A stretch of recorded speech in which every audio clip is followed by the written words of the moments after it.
Bismillahirrahmanirrahim. Selamat datang kepada Menteri Agama Republik Indonesia, Bapak Profesor Dr. Kiai Haji Nasruddin Marim A, Ketua Komisi 8 Dewan Perwakilan Rakyat Republik Indonesia, Ketua Majelis Ulama Indonesia, Bapak Kiai Haji Anwar Iskandar, kemudian Wakil Menteri Agama Republik Indonesia, dan Direktur Jenderal Bimbingan Masyarakat Islam.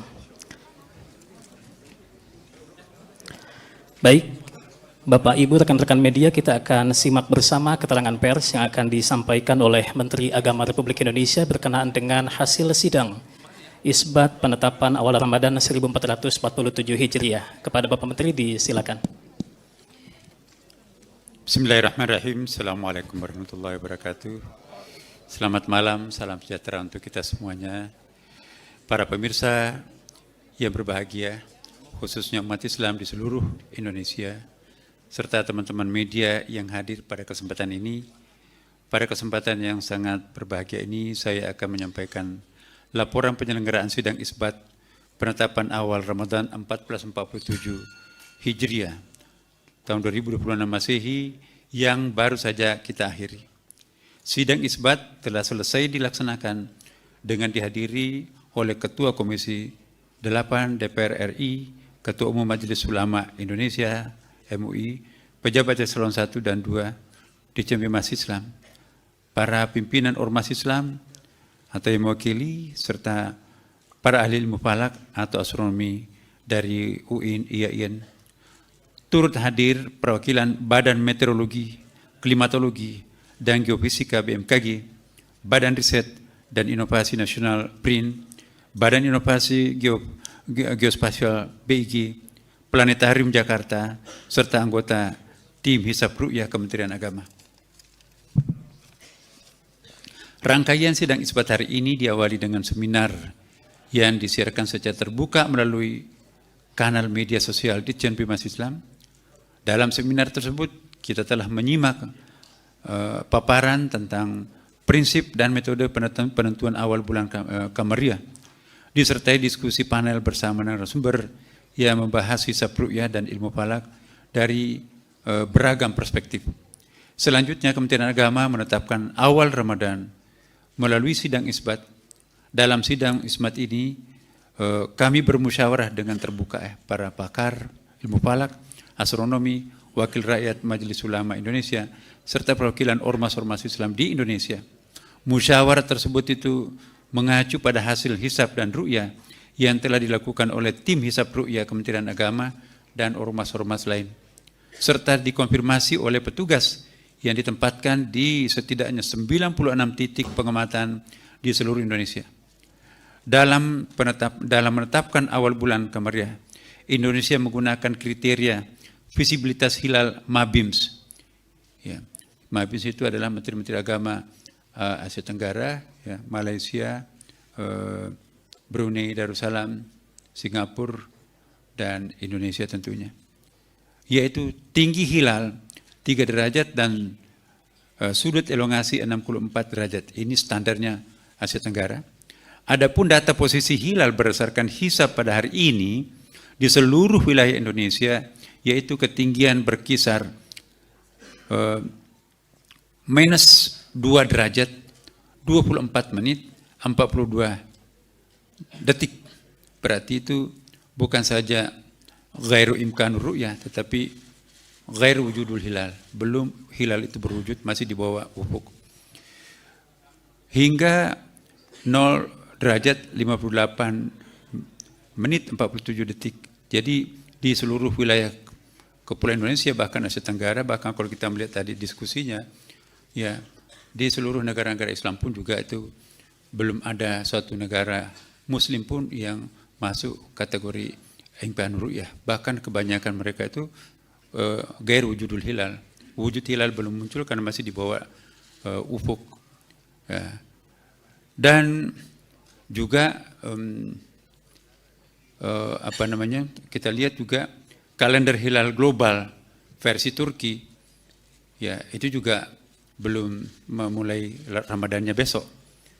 Dan dalam menetapkan awal bulan Kamariah, Indonesia menggunakan kriteria visibilitas hilal Mabim tadi, yaitu tinggi sekian, saya sudah sebutkan. Nah sekarang,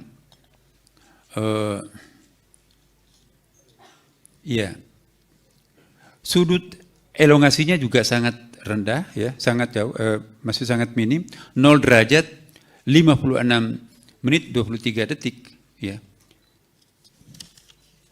hingga 1 derajat 53 menit 36 detik. Jadi secara hisab data hilal pada hari ini tidak memenuhi kriteria visibilitas hilal Mabims. Dengan demikian, berdasarkan hasil hisab serta tidak adanya laporan hilal terlihat, disepakati bahwa 1 Ramadan 1447 Hijriah jatuh pada hari Kamis 19 Februari 2026. Demikianlah hasil sidang isbat yang baru saja kita laksanakan dan sepakati bersama. Tentunya kita semua berharap semoga keputusan ini memungkinkan seluruh umat Islam di Indonesia ini untuk memulai ibadah puasanya secara bersama-sama.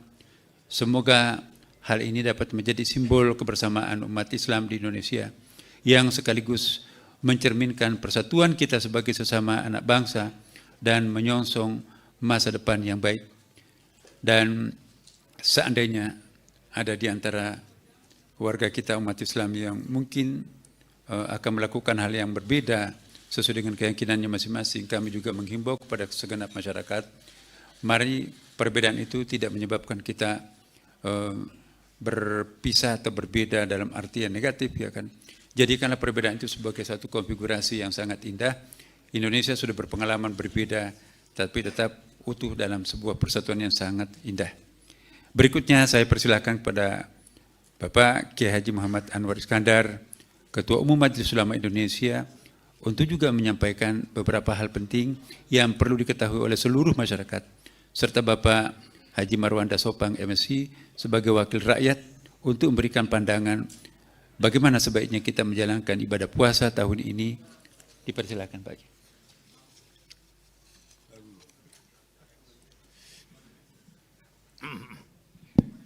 Assalamualaikum warahmatullahi wabarakatuh.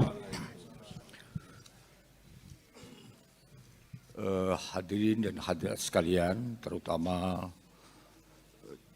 sahabat-sahabat dari para wartawan.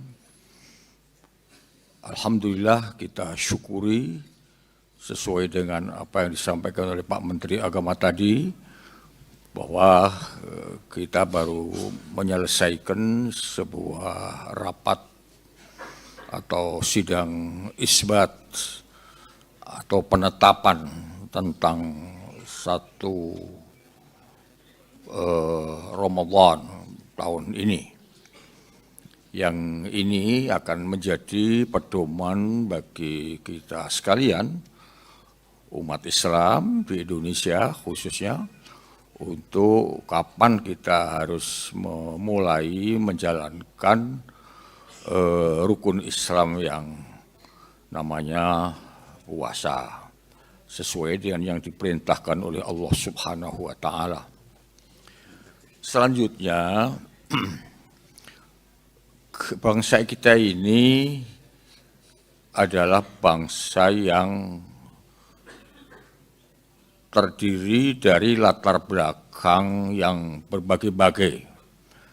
Itu adalah sebuah keniscayaan sebagai bangsa yang berbhinneka tunggal ika, termasuk juga umat Islam.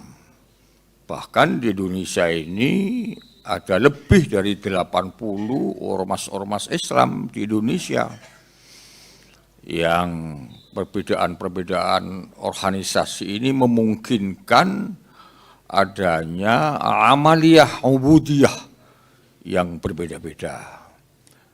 Tetapi perbedaan itu hanya menyangkut masalah-masalah yang sifatnya itu ijtihadi, yang sifatnya itu teknis. Secara qat'i tidak beda, secara qat'i semua sama. Nah, oleh karena itu kemungkinan adanya memulai puasa atau mengakhiri puasa berbeda itu menjadi sebuah keniscayaan yang bisa kita fahami, yang bisa kita maklumi. Tetapi yang paling penting itu keutuhan sebagai umat Islam itu yang harus senantiasa kita jaga. Oleh karena itu penting untuk saling memahami dan saling menghormati. Bahkan kalau perlu kita sebagai bangsa yang demokratis ini perlu membiasakan diri untuk berbeda. Asal jangan soal prinsipil aja. Asal jangan soal akidah saja. Asal jangan soal qot'i saja. Ya. Karena dengan demikian maka ini menjadi bagian dari dinamika yang memperkaya khazanah ilmu pengetahuan kita. Perbedaan yang dimanage dengan baik akan menjadi sebuah harmoni yang indah. Yang itu juga akan menjadi sesuatu yang penting bagi persatuan Indonesia. Dan persatuan Indonesia itu menjadi bagian penting dari terciptanya stabilitas nasional. Dan stabilitas nasional itu menjadi sesuatu yang sangat penting bagi memungkinkan kita semuanya, terutama pemerintah dan rakyat, untuk berbuat lebih banyak dan lebih baik bagi masa depan bangsa kita sekalian.